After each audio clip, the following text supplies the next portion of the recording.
and welcome to the School Librarian Learning Network podcast. I'm Steve Tatro, and I love talking about all things related to school libraries. I may be an old dog, but I'm always trying to learn new tricks. In each episode of the SLLN podcast, I'll chat with a school librarian about a lesson they love. Hopefully, this can be a place for school librarians to get ideas and find new ways to engage with their students and staff. As a good friend likes to say, we're better together. So I hope this podcast will help school librarians connect with and learn from each other. The opinions and ideas shared in this podcast by myself and my guests are our own and do not reflect those of our school districts. And because school librarians always strive to be good digital citizens, I cite sources when using material that is not my own. This week we've got school librarian Lisa Manganello joining us to share her lesson, Global Escape. This one's got some really cool features to it. I hope you're going to enjoy it as much as I did. Without further ado, let's get to it.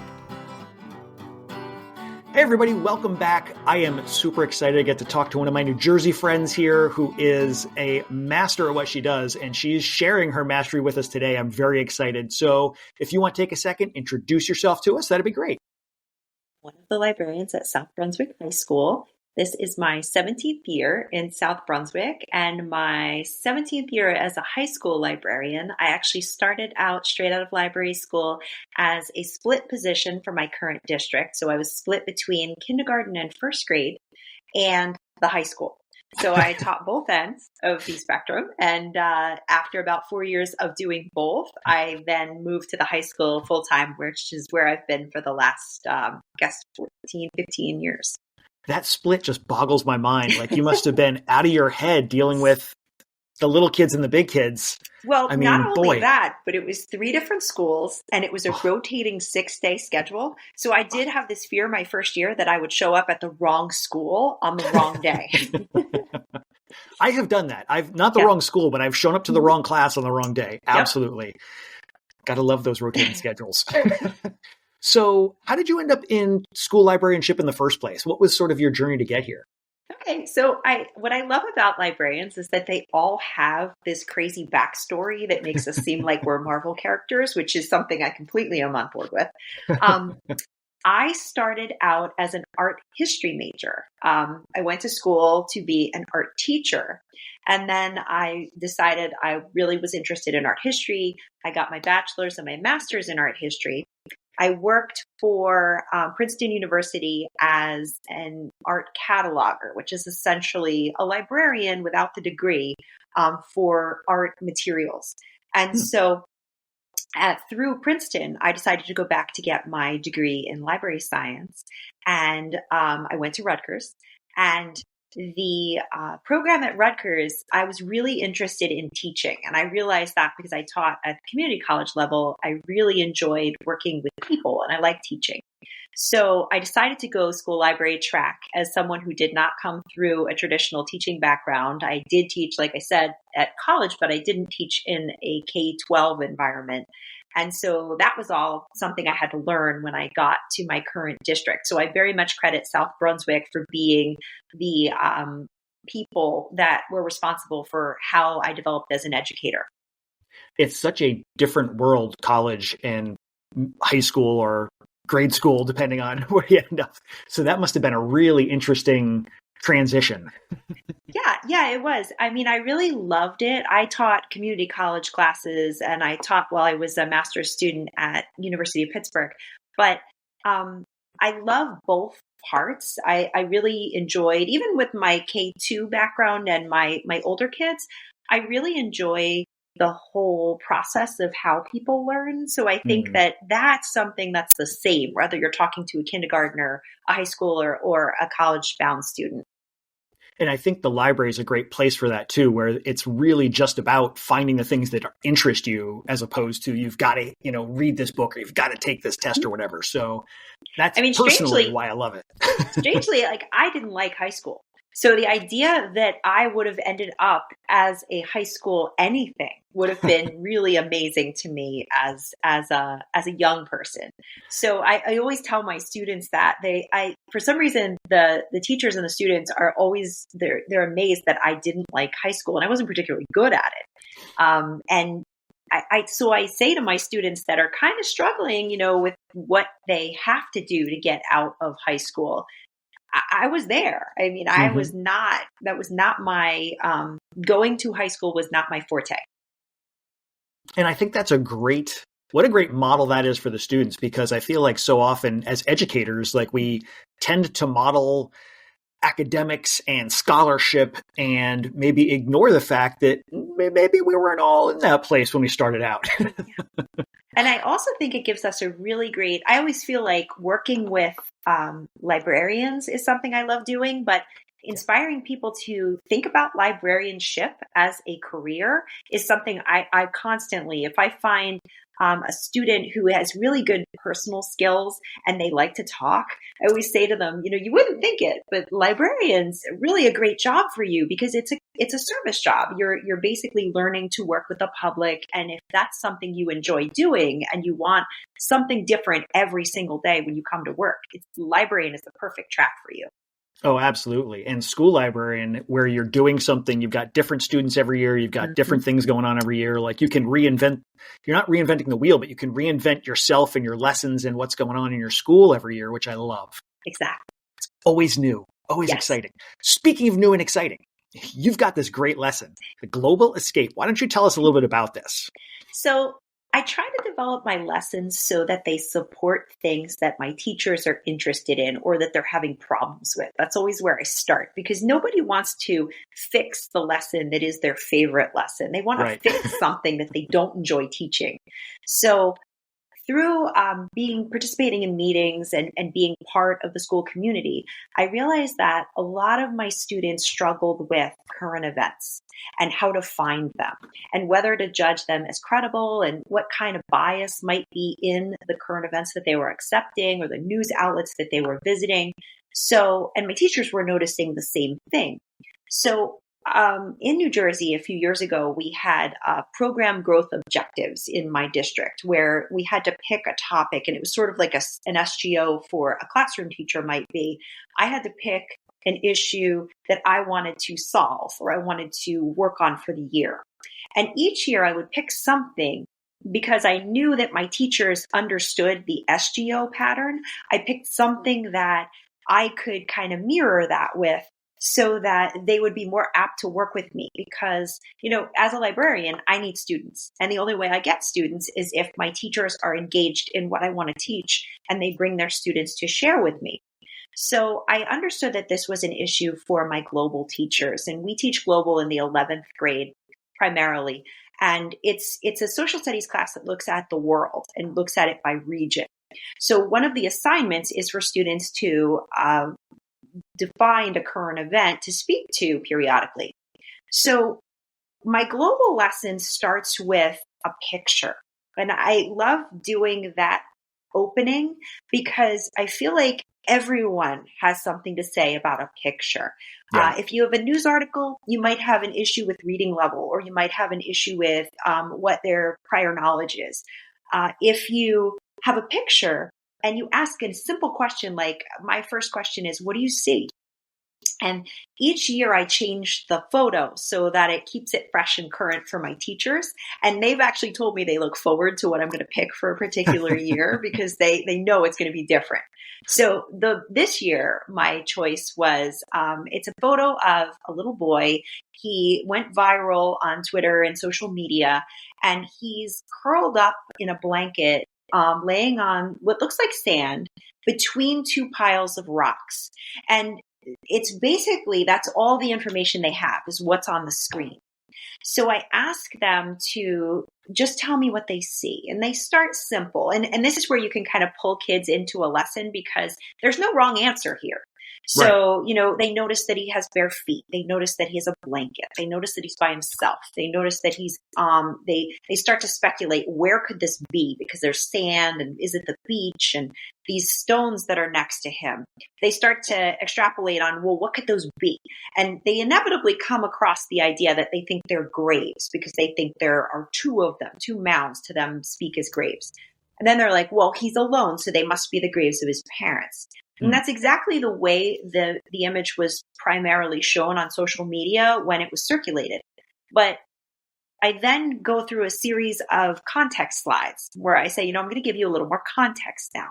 And as we step through the context, I start with the original headline that circulated with the image, which attached it to a particular war. And then I move through slides through a fact-checking slide that I found on USA Today that kind of unpacks the image. And it actually presents it with the next image on the roll, which is the little boy sitting with the peace sign and like kind of mugging for the camera. And so that completely changes what we feel about that image. Right. And it turns out it was actually an art piece that was done. It had no connection to war. It's not even set in the part of the world that it went viral for. But it allows the students to see that just because something looks like what they think it is, it's not always that connection they're expecting. Yeah, this we get year, so used to. Sorry, we just get so used to trusting our eyes, like seeing is believing, and so much of social media now is focused on that idea. And unfortunately, we have entered into an age when what you see is not necessarily what you can believe. Exactly. And I love that you're bringing in context. Like, to my mind, when it comes to information literacy, context and perspective are just the two key watchwords. And when we can get students to think about, how does this fit in with a bigger picture? Like, this is only a small slice of whatever we're getting. Yeah. What's the rest of it? So I love that. I love that so much. Sorry, I didn't mean to interrupt. Oh, no. I was going to say that this year, because of what's happening in Israel, they all connected it to that, which was interesting because when I started the lesson in September, we didn't have that context. So They didn't make that connection. So they were very much thinking about what's in the media and what do I know and how could this be connected? Which is great. It's also a great lesson in sometimes we jump to conclusions because we think we have the context, but maybe we don't actually. Yes, which we all need that lesson. Yeah, seriously. I love too that you're doing this in collaboration with teachers, and the way you structured it, the way you explained your structuring of it really helps to highlight the fact that school librarians are teacher librarians, which I think gets missed by so many people so often. So kudos on that. That's outstanding. So the kids, they've got this picture, you walk them through, okay, now we've got the context. Where do we go from there in terms of the lesson? So that's where I try to partner with my teachers, because each of my teachers is going to approach current events from a different direction. So that's my moment to kind of show the work that the teacher and I have done together. So I've always kind of draw them into the lesson at that point, and I say, okay, we're going to talk about current events, and we're going to go through how to find a current event, and we're going to use the way that most of you look for a current event. So I said, so when your teacher asks, go find a current event, what do you do?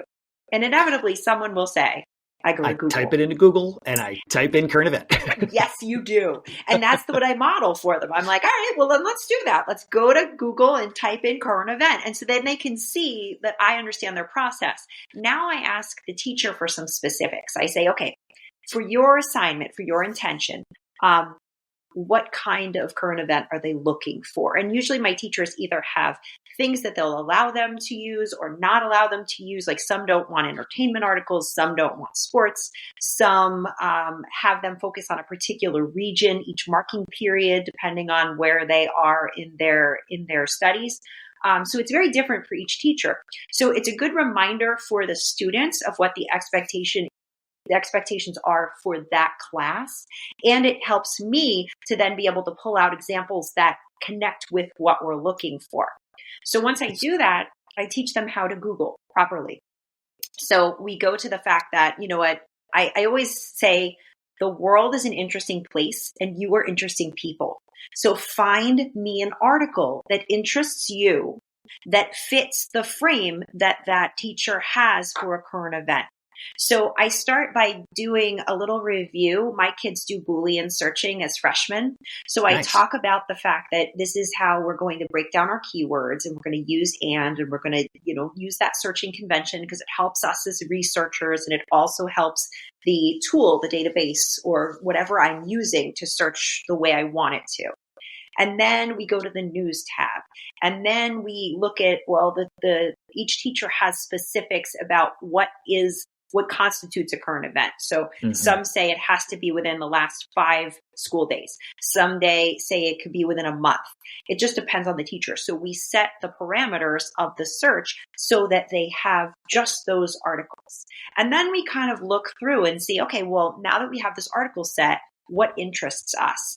I often tell them to pick a country to begin with, because if there is a particular region that they're looking for, or to pick a subject they're interested in. I've done in the past different examples where I like this. My example this year was the Ukraine, because as a teacher, I was interested in what happens to students during an ongoing conflict. Is there school? Where is school? What does school look like? That was interesting to me because I'm a teacher and I wanted to know about that particular thing. So I structure my search, Ukraine and children and classrooms. And I got a set of results that all kind of fit those keywords. So it showed the practice. It modeled it for them so that they could see, okay, well, my steps for, and this is a good way to differentiate it too. My steps for some of my in-class support classes were pick a country, pick one thing you're interested in, one word, and pick one group of people that might be associated with that word and build your search with those terms. So that allows all of my students to be able to approach this from a constructive way that's going to fit their learning level. I love that. I love that. I also love that you're working in how to use good search tools that are already there that so often they don't know about. And then you go, click this and click that. And now you've just got these certain results that you were looking for. And they're like, oh my gosh. Yeah, exactly. And it's those simple things that are so mind blowing. I love when I get to see the faces of the students as they grasp that. I just love that we stop them from searching for current events. Yes. That too. That is also important. Yes. So I love this. Yeah. Well, once we have the current event article, so I put up a timer and I give them a set amount of time. I post the things they're looking for as a reminder. And then I give them about 15 minutes. And in that 15 minutes, they have to find an article. They have to read the article because that's key. You know, a lot of high school kids, you tell them to find an article, they find it, but they don't actually read it. Right. So I always incorporate that. You have to read the article so that you're familiar with the content. And then I have them in a shared document post the link and the reason they picked it and their name, so that I have a way to kind of gauge in the room how everyone is kind of moving through the assignment. So once that 15 minutes is up, they come back to me and I say, okay, well, now we're going to use a tool to try to evaluate whether or not this article we picked is credible. And that's a tool that I actually pulled off of the museum webpage, which is called Escape. And it's got a beautiful graphic and it just walks them through the different parts. Each of the letters have a different meaning to them. From different, it asks you to consider the dates and all of the things that we as librarians want them to be looking for in their searching. And we created almost like a checklist that they have to complete for that article. And it actually encourages them to do some lateral reading too. It's funny, I didn't know the term lateral reading until I learned it. And then I realized, oh, that's what we asked them to do. I just didn't realize that was what it was called. Me too. So we have them do, I feel fancy now when I say we have them laterally. Like I said that to my teacher today and I was like, we're going to make them do some lateral reading. And he's like, what is that? And I go, it's when we get more than one article when we compare. Yeah. So I have this document structured so that they have to find 2 more articles and they have to look at that first article critically so that they can tell if it's the type of article that's going to be a credible source to use for their current event. I love that you build in not just that they are lateral reading, but that they are using that lateral reading as part of their analysis and comparison. I can just imagine how many different ways you could have discussions about that. Like, how are the differences between these articles standing out to you? Are there differences? If they are, what does that tell you? What do we think it means? Like, so many great conversations you could have there. Yeah, absolutely. We look at word choice. We look at how people are referred, what the headline says. What title are they giving these people? Especially if we're looking at a political topic, like are they calling the President of the United States the President of the United States? Are they calling him by his first name? Are they calling him by his last name? Like all of that is a choice from the reporter's standpoint. So we really have them think about, well, what do the choices that are made in this article, like how does that change what I think about the article? Which we're thinking about the perspective of our writers. We got to make sure we consider what's the perspective that we're getting. Man, I love it. I love it. I love it. So I love this. They've done some lateral reading. They've done some comparison. What are their next steps, or are we? So what we do is that shared document. I have them in a final column. I have them go in and share one aspect of the escape tool, that kind of checklist that they're using. Did they feel best helped them to determine if an article is credible or not? And that's nice because I can project that at the front of the room and it shows them, I mean, they can all see each other's work. They can kind of type in the document, but then we can kind of talk about it together because I have everything gathered in one spot. So that's worked out really well because it allows me to kind of highlight people who, had an interesting article or had a different perspective.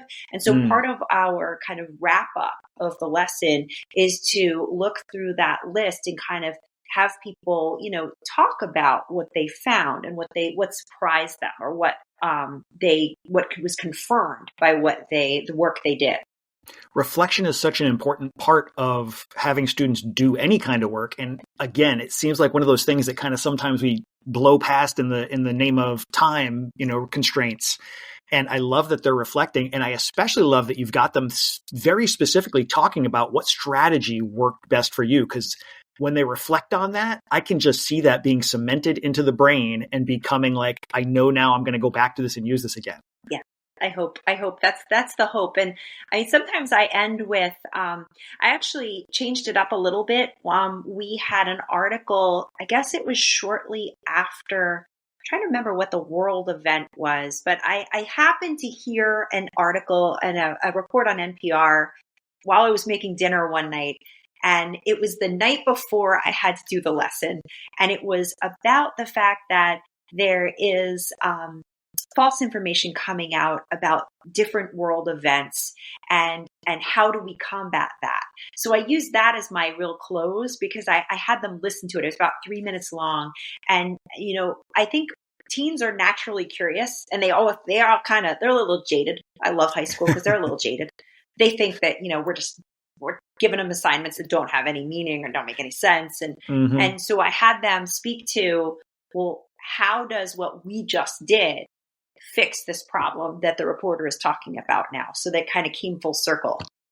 Nice. Man, that's awesome. Now you're doing this with high school students and it sounds like this could be like a class period, like pretty short, specific to the point. Yep. This grew. It used to be about we're block scheduled. So we have 4 blocks a day. It's a 90-minute block. And I love my 90-minute blocks because for librarians, they're such a gift. They just give you time to work through the research process and really come out with, you have those natural pauses that allow you to do an opening activity, have them do work time, and then come back together for that reflection piece. I've never taught at a school that wasn't block scheduled, but I really love that aspect of where I teach. So I think that you can shorten this. There's a bunch of different ways you could do it. If you weren't block scheduled, you could have them come in with an article, or you could break it into tiny mini lessons and maybe do the article search as the conclusion of the day before. They go home, they find the article, they come in, you model what they're going to do, and then they do the piece where they're working through the article, and then maybe the reflection becomes homework and you refer back to it later. So there's ways to break it up, but my teachers found it to be so helpful that they like the block. They really, and for teachers, it's hard to get them to give up class time. There are so many demands on their time. I feel quite honored that they think this lesson is strong enough that they're willing to come into me and spend that 90 minutes with me. And I think it speaks to the importance of the skills that you are able to introduce the students to the skill and then sort of tailor things to a specific teacher's needs, even though they're generally going the same direction. Mm-hmm. I mean, teachers are all going to be doing their own individualized version of whatever the curriculum says. Yes. And I think that really speaks to how important and multidisciplinary some of these skills are, that you can walk right in and be like, okay, since we're going in this direction, here's how we're going to adjust and fine tune as we go. Love it. I also want to circle way back to the very beginning. You said something that I think was really important when you said you were trying to figure out where this lesson came from. You mentioned that you participate in meetings and like department meetings, I'm assuming, and kind of hearing what teachers are doing. And I think that is such an important and valuable thing if school librarians are able to do it. Well, when I started in my district, I was brand new and I was right out of Rutgers, and at Rutgers, people I had gone to a training with Hilda Weisberg, and she spoke to the fact that it's so important to be seen as a teacher and to be seen as a colleague and a professional and to attend anything you could get your hands on. That's the mentality I came into the job with. But when I got here, I remember my very first couple of days of new teacher training. I mean, they didn't know what to do with me because I was high school and kindergarten. They didn't know which training to send me to. But I remember really well that the language arts supervisor for K-5 didn't think I needed to be in the training because I was not an English teacher. I was not a language arts teacher. And I stuck it out. I stayed. And I thought I got so much out of what she was saying because I learned a lot about what the expectations were for the teachers I was going to work with.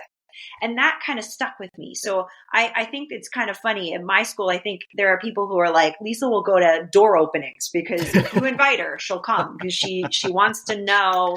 And I try not to be obtrusive. I try to kind of hang back and see I just want to hear what's happening. I just want to be part of it so that I can hear both the positive, the things the teachers really love that they're being asked to do, and the negative, which is actually negative is more important to me because if there's something that's coming down the way and they all hate it, if I can find a way to make it easier for them, I am all in for that.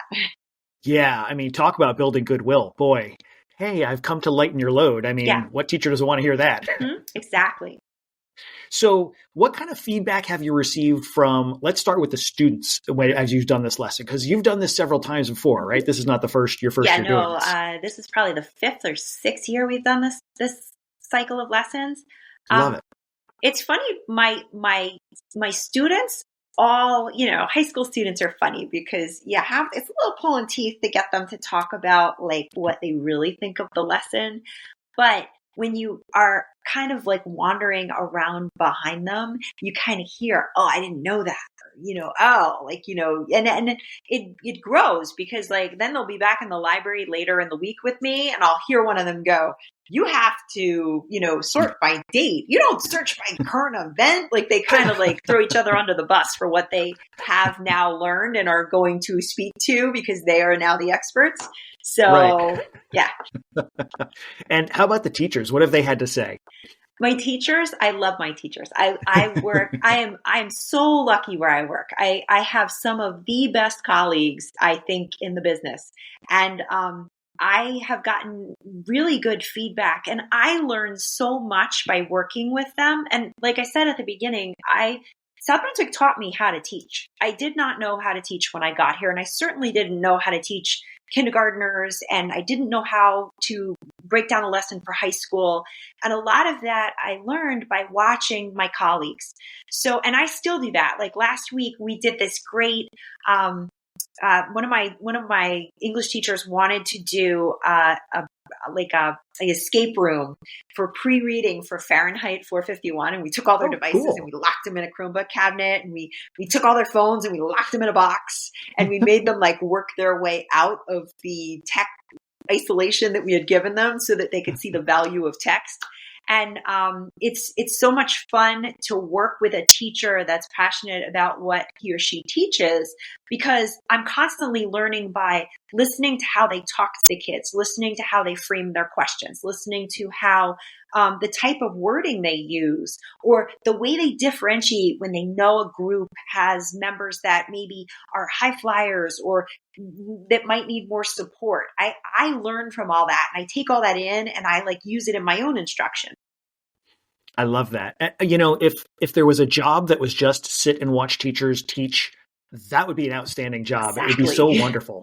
Anytime I get to kind of sit in on somebody else's classes and just kind of watch and see how they do stuff, you always get something. Like I've never been in a room that I haven't come away with like, oh, that's cool. Or, oh, I got to remember that. Yeah. It's such a rewarding opportunity. And that's what was really special about my district and the reason I love it so much. And I say they taught me everything I know, but they did. And part of that was when I was a brand new teacher, I think they looked at me and went, oh, this girl is a hot mess, because, I didn't really know how to transition between tasks, and I didn't know how to, assess or get kids to repeat back directions to me so that I knew they understood them. And so what my district did, rather than writing me off, they kind of give me a big hug, and they were like, all right, let's put you in. And my K-5 principal put me in classrooms and said, we just want you to watch. And he said to the teachers, I want you to show her how to do transitions. I want you to show her how to do, how you're going to differentiate between these three kids. And I really watched that. And that was such a gift. So I would say to librarians, if you're having trouble getting into the classrooms, just ask to sit in the back and watch. And I know that's tough because a lot of us are the only one in our building that does our job. But if you rationalize it out for your principal and the fact that you really just want to learn, I think that's such a natural thing that I think they're much more apt to let you have that time, find a way to accommodate that. Yeah. Oh, that's a great piece of advice. I love that. So, what advice would you have for people who are maybe trying this lesson for the first time? Anything they should kind of have in their minds? I always like to have, I'm very much a planner.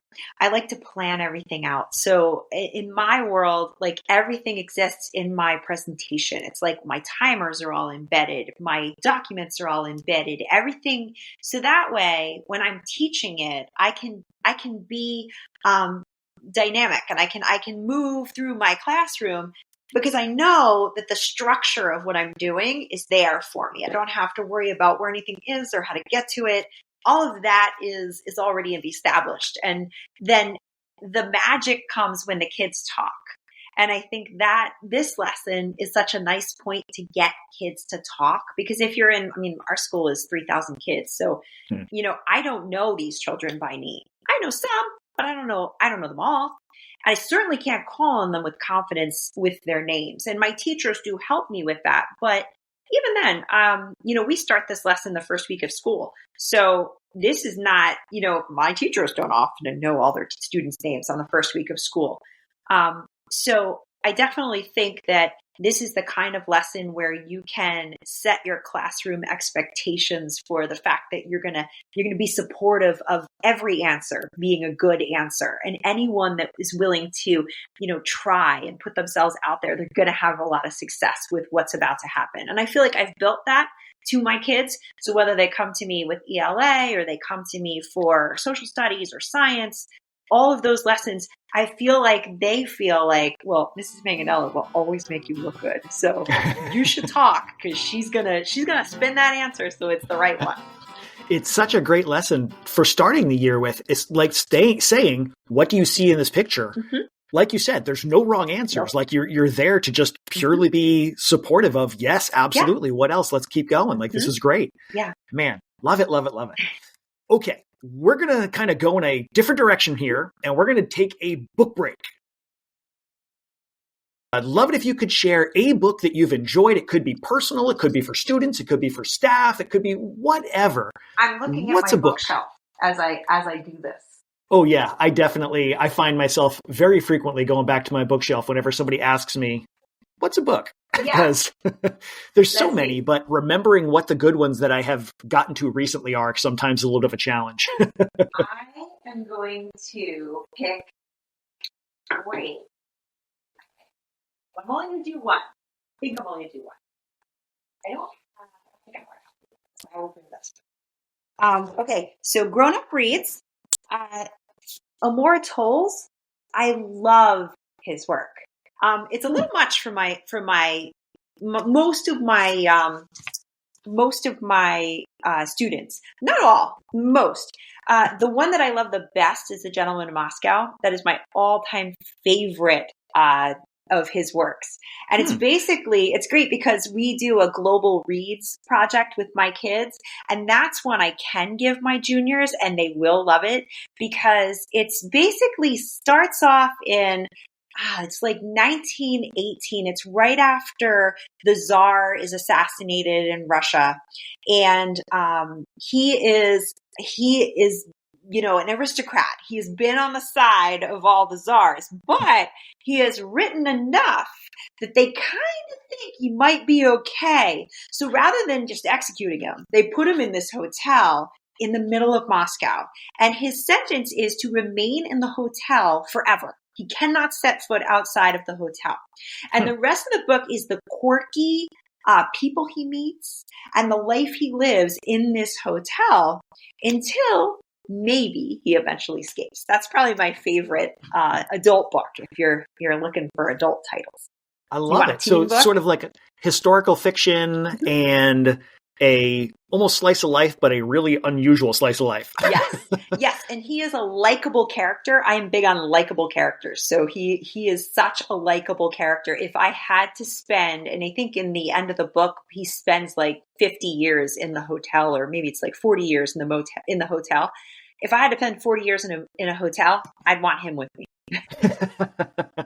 Love it. Okay, that's going on my list. Okay. And you got another one that you want to share? I do. You know what? I went to the... Oh, yes. Yes. I know you like this one too, right? I love this one.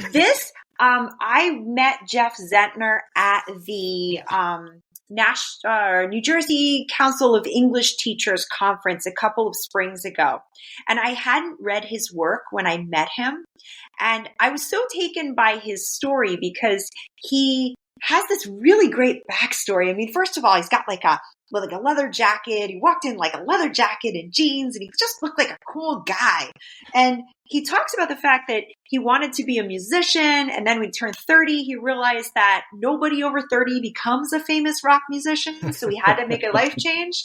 So he went to law school and he became a lawyer. And on the bus, he was going back and forth. He had about an hour ride. He wrote the books on the bus on his phone.